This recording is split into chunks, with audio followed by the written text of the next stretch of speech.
Το μαγειρευτό φαγητό είναι μια τάση που κερδίζει όλο και περισσότερο χώρο στη διατροφή του κατοικιδίου μας. Μάλιστα, έρευνες έχουν δείξει ότι η κατανάλωση φρέσκιας τροφής αυξάνει το προσδόκιμο της ζωής τους.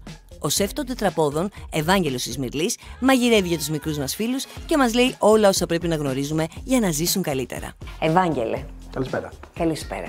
Είσαι ο πρώτος και μοναδικός Έλληνας σεφ που μαγειρεύει αποκλειστικά για σκυλάκια και γατάκια. Ισχύει? Ισχύει, ναι. Θέλω να τα μάθω όλα.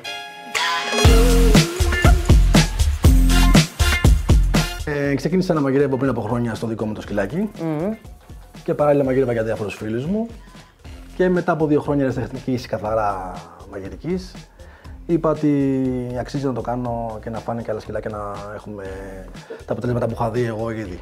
Εσύ όμως ήσουν ένα σεφ ανθρώπων. Θέλω να μου πεις σε ποια σημεία κέρδισαν τα ζώα, που μπορώ να φανταστώ, και προτίμησες τα ζώα από τους ανθρώπους. Κερδίζουν το ζώο τους ή άλλους, δηλαδή δεν μπαίνει σε σύγκριση αυτό, έχουν κερδίσει κατευθείαν.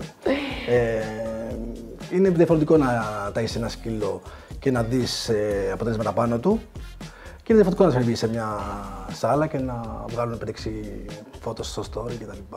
Φαντάζομαι, εσύ είσαι υπέρ λοιπόν της μαγειρευτής τροφής. Θεωρείς ότι μαγειρευτή. Είναι υπέρ του φρέσκου, ναι. Δεν μπορεί να φανταστεί κάποιος τι μπορεί να δει ταΐζοντας φρέσκο φαγητό. Και το ότι μαγειρεύω τη τροφή του σκυλού έχει εμπνευστεί από την ομοφαγία. Έχω διαβάσει ομοφαγία, έχω πατήσει πάνω στην ομοφαγία και μέσα από μια ομάδα κτηνιάτων που με περιβάλλει και με συμβουλεύει, έχουμε καταφέρει και έχουμε φτιάξει συνταγές οι οποίες δουλεύουν στο σκύλο και όταν λέμε δουλεύουν σε σοβαρά προβλήματα. Ακόμα σε διάρρειες, εμετούς, παλινδρομήσεις, προκτικό αβένα, επαναλαμβάνομενες οτίτιδες, καλαζάρ, τριχόπτωση. Έχουμε καταφέρει να φτάσουμε σκύλο να κουμπίσει το 95% σε μείωση τριχόπτωσης και κάποια σκυλιά και το 100%.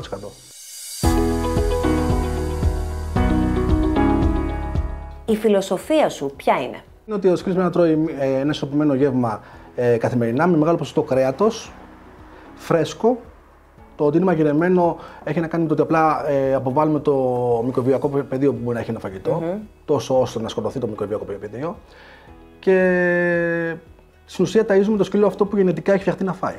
Κρέας, φρέσκο κρέας με ένα μικρό ποσοστό λαχανικών, ένα μείγμα βοτάνων και βιολογικά λάδια. Συνήθως όταν αλλάζει κάποιος ξηρά τροφή και πάει από τη μία ξηρά τροφή στην άλλη, υπάρχει αυτό το μεταβατικό στάδιο που σου λένε. Προσαρμογής, ναι. Μπράβο, της προσαρμογής. Με τη φρέσκια τροφή το έχουμε αυτό? Στην ουσία όχι. Αυτό που κάνω είναι ότι από τη μία μέρα στην άλλη ταΐζουμε πολλά γεύματα, σε πολλές δόσεις. Οπότε ο σκύλος ή απορροφάει ή δεν απορροφάει και το απορρίπτει. Θες να μου μιλήσεις λιγάκι για τις πρώτες ύλες σου? Ναι,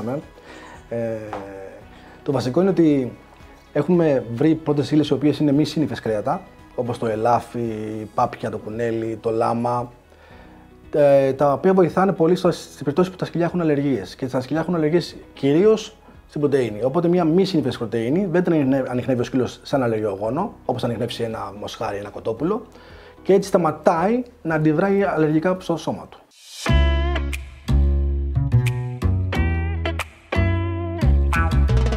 Αυτή η μουσούδα μας τώρα εδώ πέρα είναι η Λίλα μας, έτσι? Ναι. Είναι η Λίλα η οποία είναι 7 χρονών. 7, ναι. Ναι. Και πόσα άλλα ζωάκια έχουμε, πόσες άλλες μουσούδες? Έχω το Μάνθο, που είναι απομενικό κουτάβι 12 μηνών. Την Ήρα, ένα ημίμο είναι με Jack Russell ή με Μάκι, είναι 9. Και ένα γατάκι, το Χαντρί. Και ο Χαντρής τρώει φρέσκο μαγειρευτό. Θέλω να μιλήσουμε λιγάκι για τις γάτες. Και τα αποτελέσματα που έχουμε στη γάτα, σε σύγκριση με το σκύλο, είναι πολύ πιο γρήγορα και πιο άμεσα, ειδικά στο τριχόπτωση και στο τρίχωμα και στο μυοσκελετικό. Γιατί η γάτα είναι ένα ελαιοειδές, οπότε έχει ανάγκες μεγάλες από υγρασία και φρέσκο κρέας. Οπότε μόλις το ταΐσεις, γρήγορα βλέπεις ένα γατί, αντί για αυτό που έχουμε συμβεί στα κάτι χοντρούτσικα γατιά που είναι ακίνητα και δεν κουνιούνται, να βλέπεις ένα μυοσκελετικό που μοιάζει πολύ στην τίγρηση. Επίσης, αυτό που βλέπουμε πάρα πολύ στη γάτα και είναι το εντυπωσιακό είναι ότι δεν πίνει νερό. Δεν μπορεί να μείνει 2 μήνες χωρίς νερό. Αν το ζώο μας λοιπόν αρχίζει και τρώει φρέσκια τροφή, το πιο πιθανό είναι ότι κάποια στιγμή θα δυνατήσει. Αν τρώει τη σωστή αναλογία και δοσολογία. Αν είναι παχύσαρκο. Όχι, να μην είναι παχύσαρκο. Αν είναι παχύσαρκο θα δυνατήσει σίγουρα. Και πολλές περιπτώσεις από αυτές που έρχονται σε μένα εδώ είναι θέματα παχυσαρκίας. Αν μιλήσει με έναν γιατρό που κάνει χειρουργία, αμέσως μετά το χειρουργείο θα σου προτείνει να φάει κάτι εύπεπτο. Το φρέσκο φαγητό απορροφάται πολύ γρήγορα και δεν επιβαρύνει το ζώο που έχει κάνει χειρουργείο με την πέψη που είναι για ώρες. Με τα δόντια τους, τι γίνεται? Ό,τι και να φάει ο σκύλος πρέπει με κάποιο τρόπο να καθαριστεί το στόμα του. Είτε είναι φρέσκο, είτε είναι ομοφαγία, είτε είναι ξηρά, πρέπει να καθαριστεί το στόμα του ώστε να μην είναι υπολείμματα. Και να σπάσει η πέτρα και να καθαριστεί, σαν τον άνθρωπο. Κοκαλάκια για τα δόντια. Γενικά δεν δίνουμε στο σκύλο μας κανένα είδος κόκαλο για μένα. Ούτε ομό, ούτε ψημένο, ούτε εμπορίου, ούτε σκεπασμένο, τίποτα. Έχουν χαθεί πάρα πολλά σκυλιά. Γιατί αν σπάσει και κάνει αιχμή και το καταπιεί ο σκύλος, υπάρχει ένα μεγάλο ποσοστό να τρυπήσει το εντερό του.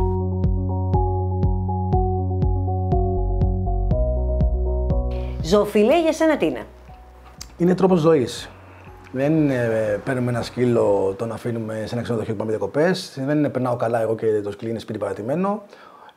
Είναι ότι ό,τι κάνω, κοιτάω να το κάνω με βάση να έχω μαζί μου το σκύλο μου. Ευάγγελε, σε ευχαριστούμε πάρα πολύ. Εγώ ευχαριστώ.